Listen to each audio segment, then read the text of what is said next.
pourquoi l'inflation continue de tant augmenter en Israël au mois de février. Et nous avons le plaisir tout de suite d'accueillir Daniel Guggenheim, notre économiste préféré, pour analyser les grandes questions de la semaine. Daniel, bonjour. Bonjour. Alors, on va parler tout de suite de l'inflation du mois de février. On s'interroge parce que la Banque d'Israël ne cesse d'augmenter ses taux d'intérêt et l'inflation, ne diminue pas. On s'attendait au mois de février à un indice de 0,2, on a eu 0,5. Et en analysant les différents postes, on comprend qu'est-ce qui est arrivé. D'abord, si on regarde au niveau de l'immobilier, il a quasiment pas bougé. Il y a des endroits, il y a des endroits où ça a baissé, il y a des endroits où ça a un peu augmenté. Mais disons, on appelle ça stabilité de l'immobilier. Je parle des prix à la vente. Alors, si on se rappelle, fin 2022. 20% d'augmentation, on est maintenant à 14,6.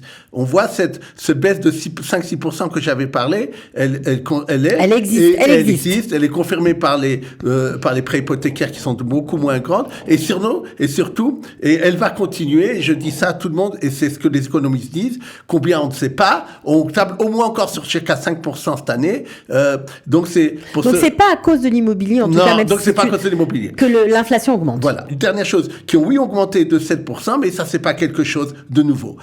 On regarde les légumes et les fruits frais, c'est vrai, ça a augmenté de 3%, mais c'est compensé par la même baisse qui est normale cette saison de l'habillement. Donc, c'est pas ça qui a fait le sujet. Qu'est-ce qui fait que ça a augmenté plus que prévu? On se demande. Et ce sont les postes qui sont très sensibles à la dévaluation du shekel, ou à la force du shekel.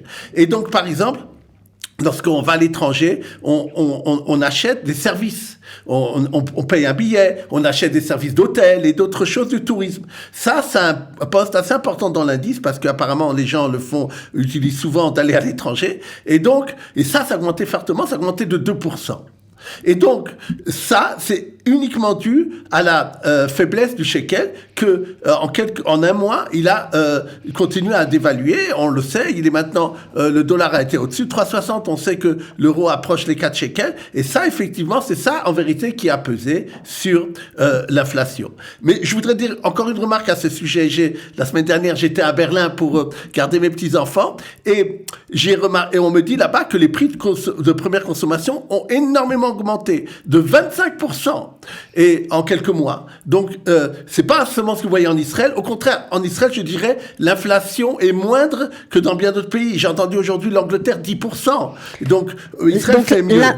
L'inflation en Angleterre de 10% et en Israël 5%. On est même 5,2 alors qu'on était 5,4 le mois d'avant. Donc, il y a aussi à rythme annuel une petite baisse, moins forte que prévu, mais on est autour des 5%, alors que dans beaucoup de pays, comme je le dis, ça avoisine les 10%. En Amérique, on est largement au-dessus des 6%. Daniel, moi j'ai une question parce que franchement, c'est sûr que vous nous éclairez toutes les semaines, mais vous nous avez expliqué que la Banque d'Israël ne cessait d'augmenter ses taux d'intérêt dans le but de faire diminuer l'inflation. Or, on se rend compte, si on regarde quelques mois en arrière, que ça ne marche pas du tout.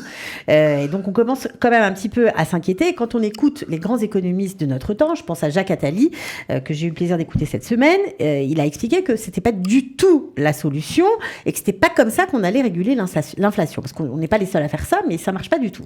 Oui, tout à fait. La théorie financière dit qu'on peut lutter contre l'inflation lorsque, comme on le fait actuellement, en augmentant le taux d'intérêt. Si on peut le faire en cassant la demande, puisque vous empêchez les gens d'emprunter plus, vous cassez la croissance, donc normalement, il devrait y avoir moins de demandes. Si c'est une question de demande, alors ça peut marcher. Mais comme beaucoup disent maintenant, comme Jacques Attali, et il y a un grand autre économiste en France qui en a parlé, et il a dit que, en fait, on est dans ce qu'on appelle une inflation de l'offre. C'est-à-dire qu'il faudrait produire plus. Ce n'est pas casser la demande qu'il faut faire, mais produire plus. Oui, parce que quand on augmente, c'est ce que fait Israël, on augmente les taux d'intérêt, les gens n'achètent plus, les gens se restreignent au niveau de leurs actions, tout simplement. Donc ça marche pas du tout, quoi. D'ailleurs, se remarque, puisque vous parlez du cas israélien de nouveau, on remarque une légère baisse du chômage en mois de février de 0,4%. Alors, on se demande pourquoi. D'abord, une première explication, des gens qui ont du mal à vivre, qui voudraient peut-être pas obligatoirement aller sur le marché du travail, le font parce qu'ils sentent qu'ils n'y arrivent plus. C'est une des premières explications. Une autre chose que je pense qui se passe, c'est que les gens s'endettent de plus en plus. C'est-à-dire, achètent plus en carte de crédit. Souvent, c'est arrivé il y a quelques semaines, j'ai donné des chiffres à ce niveau-là. Et donc, c'est possible aussi que c'est ce qui se passe. Parce que la croissance reste en Israël soutenue. À l'intérieur du pays, il y a une croissance, une demande de consommation. Et c'est important parce que ça évite le chômage aussi. Mais alors, ça n'entraîne pas obligatoirement l'inflation. Qu'est-ce que pourrait faire la Banque d'Israël? Le directeur de la Banque d'Israël, la semaine dernière, est allé faire une interview en Amérique. C'est-à-dire, d'Israël, il a parlé à une chaîne américaine, je crois CNN. Et il a dit là-bas qu'il était très inquiet pour l'indépendance de la Banque d'Israël et à cause de la réforme judiciaire et que Israël risquerait d'avoir une bonne notation, etc. Ce genre de déclaration, ça affaiblit l'économie d'un pays et ça affaiblit aussi la puissance du shekel. Parce que lui, il a, de notre côté, si vous voulez vraiment soutenir le shekel, empêcher cette dévaluation, il a accumulé 200 milliards de dollars. D'ailleurs, ils augmentent chaque fois. À l'époque où il achetait du shekel, où il achetait du dollar. Donc, qu'est-ce qu'il pourrait faire? Il pourrait vendre un petit peu. Vendre un peu de dollars. Un peu de dollars pour acheter du shekel. Il l'a fait peut-être un jour quand ça commence à déraper. Mais, ou bien, et ça, des fois, ça marche aussi bien parce que tout est psychologique, c'est de venir parler, de dire, pas comme il a dit que des fois le shekel il monte, il descend, en disant, je considère que le shekel est trop faible. En disant une phrase comme ça, le lendemain, vous voyez une réévaluation nette du shekel. Parce qu'économiquement, on a eu des chiffres d'exportation Israël, un record d'exportation en 2022. Il y a le gaz, j'ai vu de plus en plus de provisions de gaz. On parle de 60 milliards de dollars maintenant. Donc on sait que l'exportation, tout ce qui amène une réévaluation du shekel doit se faire. Donc c'est une question simplement de politique de sa part de parler et d'agir. C'est-à-dire que s'il continue sur ce chemin-là, ça va continuer d'augmenter, quoi. Oui, on parle au début avril. On ne sait pas, il va attendre ce que la Fed va faire mercredi soir. Et donc, en fonction de ça, il va sûrement décider, lui, qu'est-ce qu'il va faire augmenter en avril. On parlait de 0,5, 0,50. Et c'est pas facile pour ceux qui empruntent et qui ont des mashkantaot, qui ont des prêts hypothécaires. Et oui, parce que tout augmente et tout continue d'augmenter. Donc, on va souhaiter bon courage à tous ceux qui sont dans ce cas-là. Et on va continuer cette revue de la presse économique. On va parler maintenant, encore, des banques israéliennes. Alors, il y a une petite angoisse dans le milieu ambiant. On a vu la faillite évitée de justesse de la SVB et d'une grande banque suisse, dont j'ai oublié le nom, vous allez me le rappeler peut-être. Crédit Suisse. Voilà, merci. Donc on se demande en Israël si les banques israéliennes peuvent suivre le même chemin et elles aussi faire faillite ou être au bord, et rattraper de justesse. C'est ce qu'on parle. Est-ce qu'il y aura une crise systémique des banques? Est-ce qu'il y aura une contagion comme le Covid à l'époque? C'est mieux dit, Daniel. C'est comme en langage économique, c'est ce qu'on dit. Pour revenir 2 secondes et expliquer ce qui s'est passé aux États-Unis d'abord, cette banque du SVB avait prêté de l'argent à des gens, à des particuliers, à des organismes, à des taux assez faibles, puisque c'était il y a 2-3 ans, quand les taux étaient pas importants, et c'était sur très très longue durée.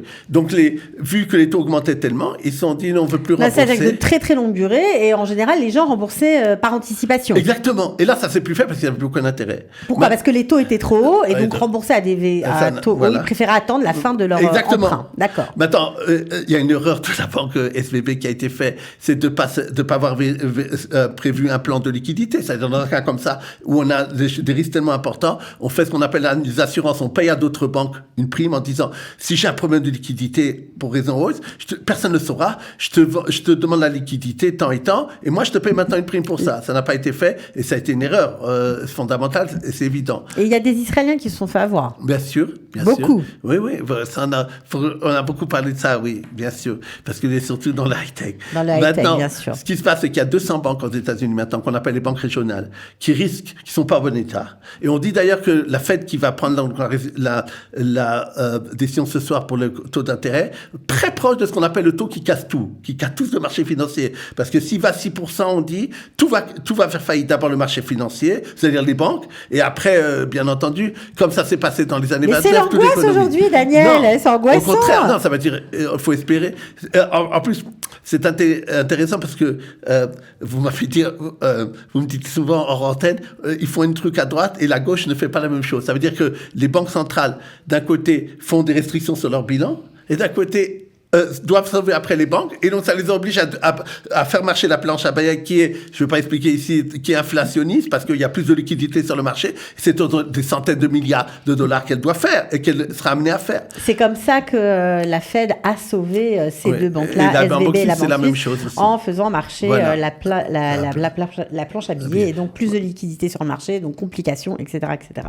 Dernière chose, si vous me permettez, par rapport à la Banque d'Israël, c'est quel est le risque? Ce risque n'existe pas. Ils ont fait cette année des profits, justement, par rapport dépôt contre emprunt, c'était 20%. C'est 20% sur les fonds propres. C'est énorme. Ils vont distribuer beaucoup de dividendes. Ils ont donné beaucoup d'argent à leurs employés. Ça a été formidable. La Banque d'Israël aide beaucoup les banques à avoir beaucoup de profits. Maintenant, là où moi, je pense que le bas blesse, c'est les problèmes des banques, le mashkanta, c'est-à-dire les banques les prêts hypothécaires. Parce qu'ils ne cessent d'augmenter. Voilà. Et les gens ont du mal à rembourser. Et je voudrais saluer d'ailleurs, comment dire, ça à tel point on le voit, la Banque Mizrahi, qui est en même temps une banque qui prête l'hypothécaire et qui est en même temps une banque commerciale, qui a proposé à ses clients, à partir du mois d'avril, de ne plus payer d'intérêt sur le découvert jusqu'à 6 000 shekels. Sur leur découvert sur leur compte courant. Sur leur compte courant. D'accord. Au cas où ils doivent payer une mashkanta du même ordre. Et donc, ça permettra aux gens d'avoir une certaine liquidité. Ils font ça aussi parce qu'ils voient que les gens ont du mal à payer. C'est pas seulement, ils ont d'autres, d'ailleurs, les banques mashkanta font encore beaucoup d'autres soldes parce qu'ils ont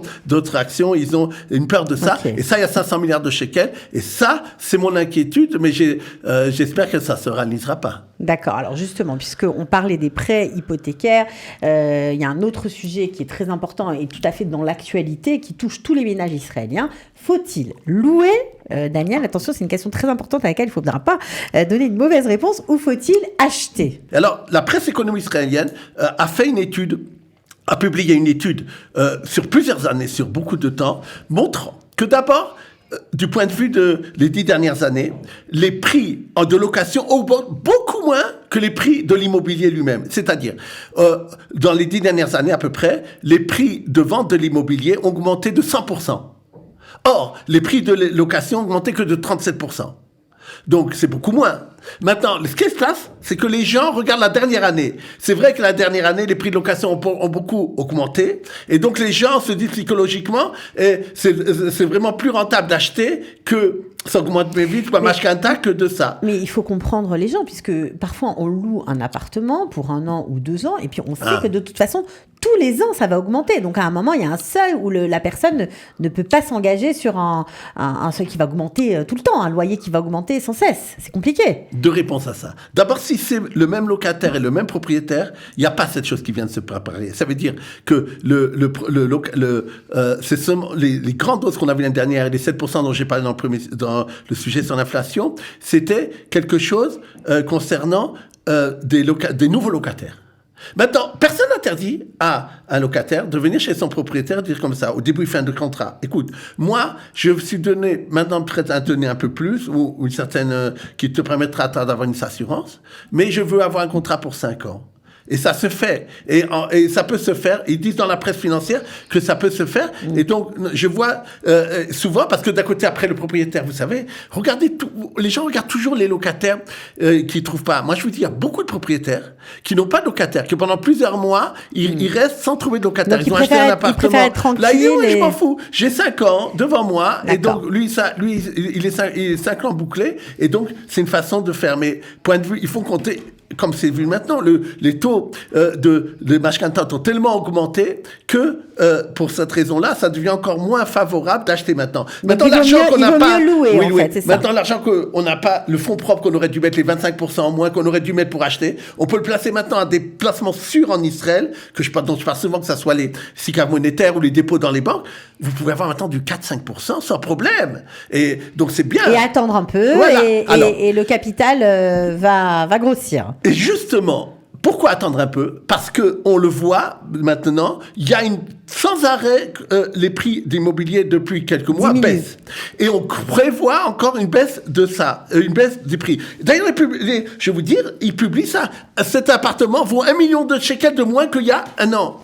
Je vois ça dans la presse, donc ça fait réfléchir les gens. Bon, alors ok, merci pour ces indications très importantes. Merci. On va finir par quelque chose d'un peu plus ludique. Et on va parler d'une start-up israélienne israélienne qui, grâce à l'intelligence artificielle, fait de nos courses un rêve.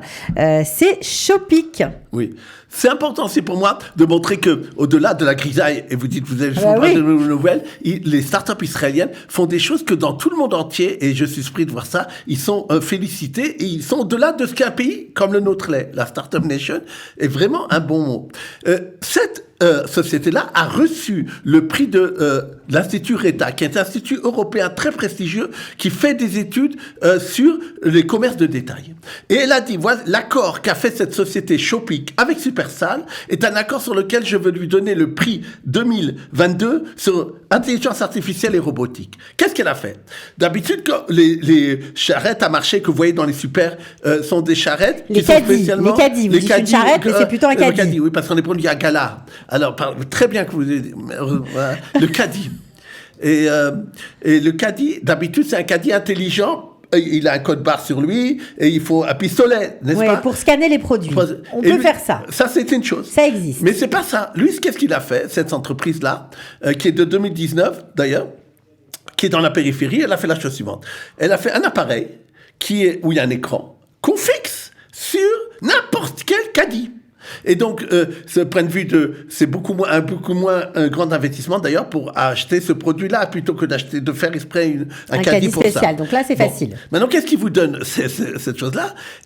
Comme il utilise l'intelligence artificielle et qu'il y a une caméra sans arrêt qui voit où vous êtes, quand vous arrivez à côté d'un endroit, il vous dit là où tu passes, il y a un produit qu'on pense suivant ce que tu sais, ce que toi tu es, qui te pourrait t'intéresser, et sache que c'est le produit le moins cher là dans cette rangée-là, c'est ça. Il y a en ce moment une solde ou ça ou deux. Il y a une alerte, il y a une alerte, et de lui dire. Maintenant, chaque fois qu'il va mettre un produit qu'il aura choisi dans le caddie, ça va automatiquement s'afficher sur l'écran, et il va voir combien de shekels il aura payé au moment où il passera à la caisse. Donc ça veut dire qu'à la fin de ses courses, il sait s'il en a pour 1000 shekels, 500 shekels, 300, voilà. Il peut enlever les produits pour arriver à son budget et respecter sa liste et surtout ce qu'il a dans la poche. Voilà, et de faire tout ça de façon intelligente, gagner beaucoup d'argent, de temps, et pas de revenir à la fin, et de pas faire la queue, et pas de revenir à la fin en disant je peux encore acheter quelque chose ou j'ai trop acheté. Ouais, il manque plus qu'ils nous disent tu as oublié le lait.